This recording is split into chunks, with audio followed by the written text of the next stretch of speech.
Estamos de volta com o programa Questão de Direito. Estamos agora entrando no segundo bloco. Eu tenho aqui ao meu lado o professor Rogério Miranda, professor de Direito Civil aqui na Univale. Eu tenho aqui comigo também a aluna Lohane, do terceiro período do curso de Direito aqui da Univale. E eu queria iniciar esse segundo bloco fazendo uma pergunta para o professor Rogério. Dentro da sua explanação, a última fala, encerrando o primeiro bloco, você disse que algumas cláusulas contratuais, ou na verdade todas as cláusulas contratuais têm que ser cumpridas. E existem algumas cláusulas que, por algum motivo, você discute, você questiona. A forma de se questionar esse contrato ou essa cláusula obrigacional de qualquer âmbito que for, de qualquer forma que for, ela se dá de que forma?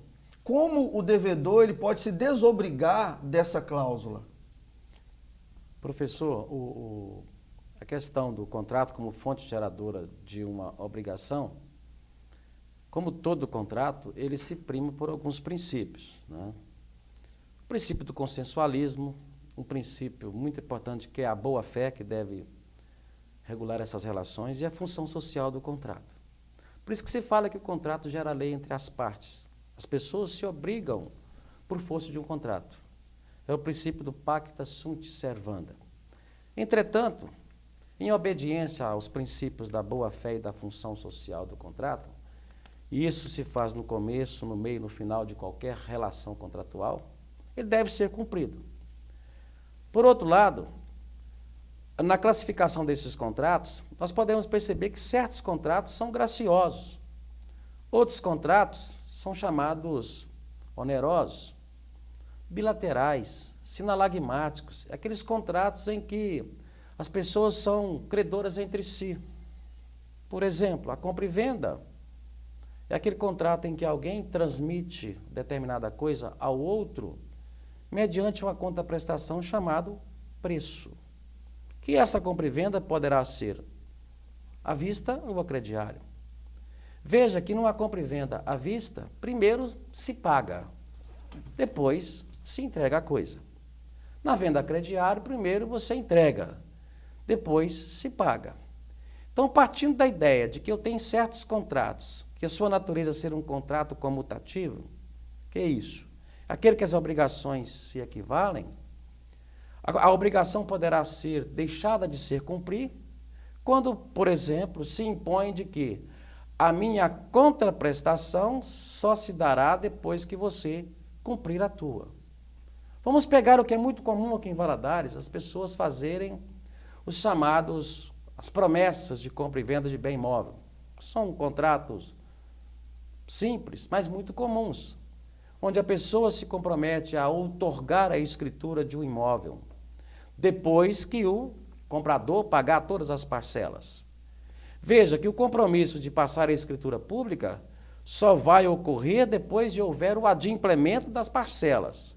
Logo, o comprador não tem o direito de exigir uma escritura pública se ele não pagar primeiro. Ou seja, isso é típico do contrato bilateral, comutativos. Nos contratos graciosos não se aplicam essa técnica. Então, é o que a doutrina nos revela, a chamada a exceptio non contractus ad implectus. Cumpra a tua parte primeiro, depois você exige a minha parte. Então, é uma das hipóteses em que poderá haver a recusa em cumprir a obrigação, porque alguém deverá fazê-la primeiro. Isso é matéria de defesa. E eu posso considerar que essa matéria de defesa ela é exceção. É exceção. Porque a regra é o cumprimento daquilo que está estipulado isso. no contrato. Então, essa matéria de defesa é matéria de contestação, no caso de que alguém venha buscar a tutela jurisdicional. Ele poderá arguir isso em sede de embargos. Muito bem, muito bem.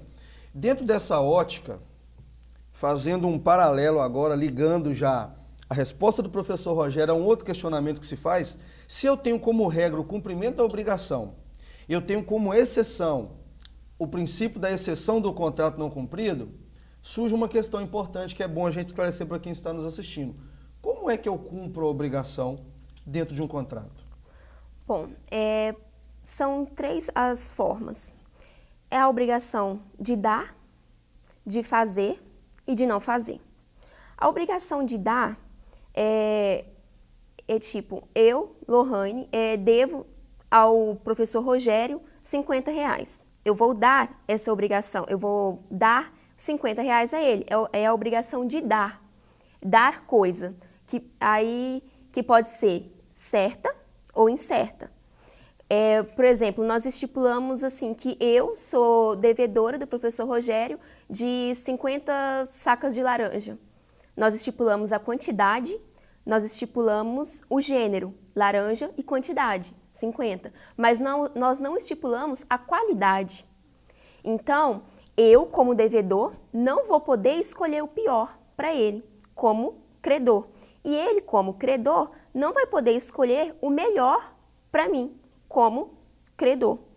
Então, essa obrigação de dar coisa incerta, que também nós chamamos de obrigação genérica. E pode ser a obrigação de dar coisa certa. Eu sou devedora do professor Rogério de R$ 50, é coisa certa. Aí também temos a obrigação de fazer. A obrigação de fazer, ela está ligada com a prestação de um serviço. Como, por exemplo, eu contrato um cantor para fazer um show na minha festa de aniversário. Então, a nossa obrigação ali, a obrigação dele para comigo, é uma obrigação de fazer. E tão somente ele poderá cumprir essa obrigação. Nenhum terceiro poderá cumprir essa obrigação, porque essa obrigação é personalíssima.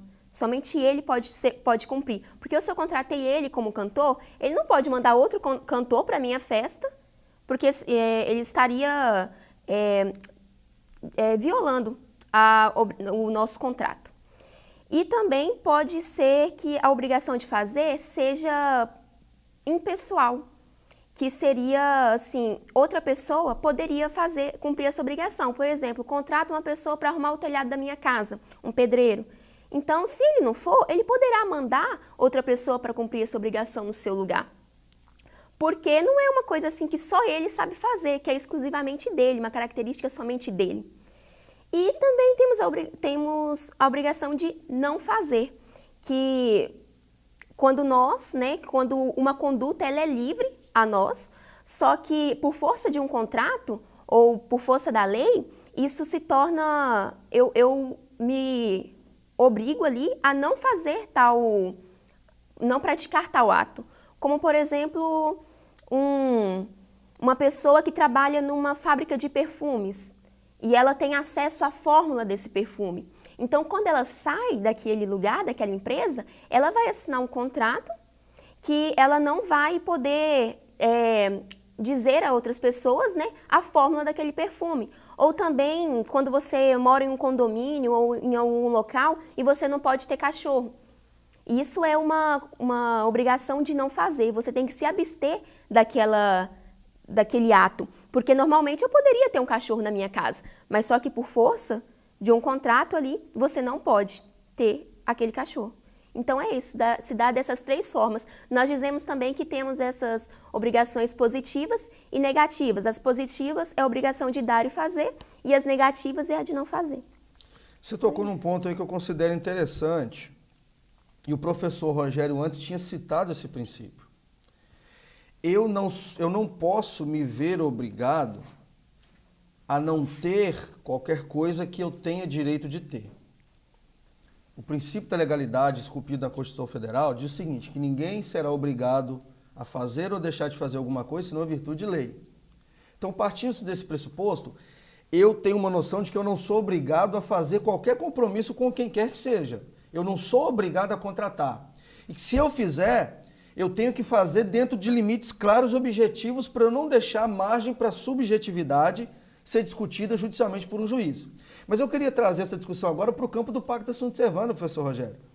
Porque eu não sou obrigado a fazer contrato de qualquer natureza com ninguém, não é verdade? Sim. Agora, se eu fizer, eu tenho que cumprir, eu estou obrigado ao cumprimento desse contrato. Como é que funciona isso? É o princípio do Pacta Sunt Servanda? Se outrora esse princípio era absoluto, eu tenho que perceber que o direito evolui no tempo e no espaço. De repente, um direito anacronizado, um direito envelhecido, hoje, se aplicado, vai trazer uma verdadeira injustiça. Quando a aluna apontou a possibilidade de não se criar um cão por força, equivocadamente usou a expressão contrato, mas é o pacto que vai dirimir aquilo ali, o pacto que vai regular aquilo ali, a existência ou não de um cão, em que pese a convenção de condomínio, o que vai regrar, então, aquelas instalações, é uma convenção de condomínio, que é a lei maior de qualquer condomínio. Então, está escrito na convenção que não é permitido qualquer animal nas dependências daquele condomínio. Essa regra deverá ser obedecida não só pelo condômino, como também pelos serviçais, por pessoas que usem aquele imóvel por força de contrato de locação. Mas o que é esse cão? A lei diz que, o condomínio diz que não pode, mas eu tenho que analisar o grau de ofensividade desse animal. Eu tenho que analisar o grau de higiene que esse cão. Esse cão, qual é o grau dele de ferocidade? As condições de higiene. Será que esse cão, pelo tamanho dele, traz alguma nocividade aos demais condôminos? Então, a jurisprudência, os tribunais têm entendido que, embora a convenção de condomínio estabeleça que não possa criar qualquer tipo de animal nas dependências daquele condomínio, a jurisprudência tem aberto brechas no sentido de que ser possível, sim. Quantas pessoas têm cão como um verdadeiro ente familiar? Tem cão como cão-guia? Então, mais do que certo, mais do que justo, a permissão desses animais dentro dos condomínios. Lembrando que esse condomínio, esta convenção, ela foi criada não só em respeito à vontade dos condôminos, em razão de regras definidas pelos condôminos e regras conviventes do direito de vizinhança, a estabelecer uma harmonia entre os condôminos, entre os consortes. Então, veja que, neste caso, em que pese uma lei, colocando o condomínio como a convenção como uma lei, ela não é absoluta, que é possível perfeitamente a criação de animais de pequeno porte, dado o grau de higiene ou não que esse animal possa trazer algum desconforto. Então, a criação de não ter um animal é como se fosse uma obrigação de não fazer. Abstenha-se o condômino de criar, de ter qualquer animal. Então, ele vai poder ter, desde que ficar evidenciado que esse pequeno animal não venha trazer maiores danos à coletividade. Ou que, de outra forma também, a gente especifique algumas situações de exceção àquilo ali. Isso, eu não posso cobrar. Não tem certas situações que as pessoas se verem compelidas a desfazer, que é praticamente, que é impossível. Você compra eu estou te vendendo um lote. Tá bom, vendeu o lote, recebi X. Mas o lote encontra-se num outro, na Lua.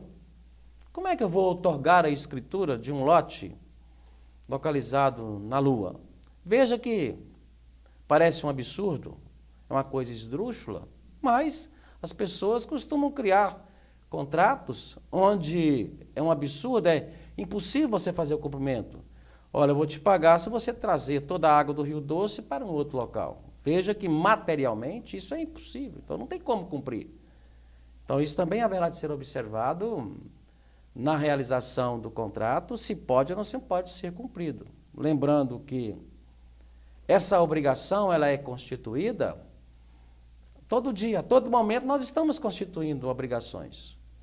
Quando eu vim aqui para a instituição, que eu peguei um táxi, o fato de colocar o pé dentro daquele carro e o motorista trazê-lo até aqui à instituição, eu já estava realizando um contrato. E ele tinha que preservar a minha integridade física, trazer aqui até o destino final são e salvo.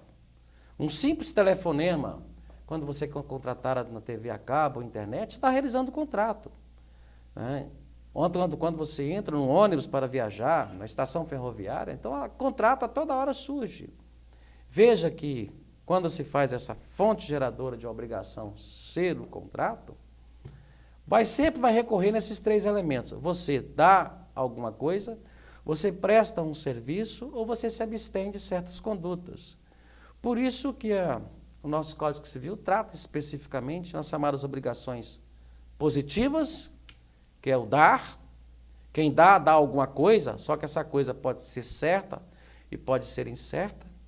Quem faz, a obrigação de fazer é uma obrigação de prestação de serviço, só que quem faz pode ser um serviço realizado pelo próprio devedor, que é aquele caráter pessoal, aquele caráter infungível, então essa obrigação não poderá ser cumprida por outra pessoa se não for o próprio devedor, e a obrigação de não fazer, que é a abstenção. Dicas de passagem, a obrigação de não fazer, ela é muito utilizada dentro dos direitos das coisas, num livro específico do direito civil, que é o livro das coisas, onde se abstém nas servidões prediais onde se faz constar uma série de abstenções às pessoas por força de um direito real sobre coisa alheia. Muito típico lá. Né? Interessante a colocação, porque a gente acaba percebendo, como você colocou aí, professor Rogério, a gente vai discutir isso no terceiro bloco também, que a maior e mais comum forma de se contratar não é aquela que todo mundo pensa, em que as partes sentam, transigem, assinam um documento, levam para cartório. A gente faz contrato todo dia, esses contratos são fontes de obrigações e nós temos que respeitar. O programa Questão de Direito vai dar mais uma pausa, encerramos aqui o nosso segundo bloco e voltamos já já com essa discussão, acalorando essa discussão e trazendo mais coisas interessantes para você que está nos assistindo. Não saia daí, a gente volta já já.